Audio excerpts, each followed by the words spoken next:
So first thing you're going to do is you're going to take the power switch and you're going to turn that to on. And then you're going to make sure that this key is turned to on. That's what lets it know that it can drop the blade. You're going to, this right here is going to tell you your measurements, like how far back you are cutting. So what we have to do is we have to home it. We have to tell it what 0 is. So I'm going to turn this clockwise until it stops. It was pretty far back today, so it's saying that means to cut. I don't know why it says it that way, but that means to cut. In order to cut, you have to push both of these buttons. So it thinks that's 0. Let's actually see. So sometimes it's off, so you have to test. So I always move it back to this till this says 4.00.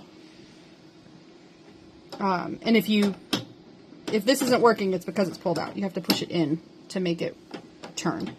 But I go back here and I look, and you can actually see that is not at 4 inches. It's shy of that. So what we have to do now is we have to do the whole process over again.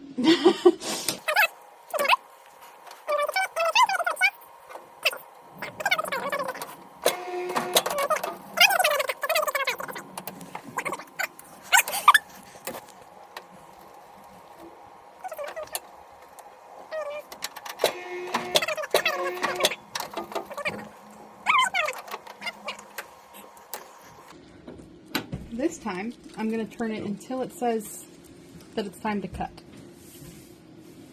So, it didn't stop, but it thinks it's time to cut. So, looks like the stuff is here. Cool. Let's see if that... What was that? 4. Now it's accurate. So, it's kind of just trial and error until it gets it right. So now it's accurate, and you have your measurements here in inches. So if you're doing like a mailer or something, or you're doing notes, you know it's going to be 8.5 by 5.5. And that's how you turn it on. It will not cut if this is up. So to make it cut, you have to hit both of these buttons at the same time, and this has to be down. And then this thing, this wheel lowers a clamp that like holds the paper in place. So when you're ready to do a cut, you'll have the paper in there, you'll have it set to the measurement you want, you'll close this, clamp it down, and then cut. And that's how to work this cutter.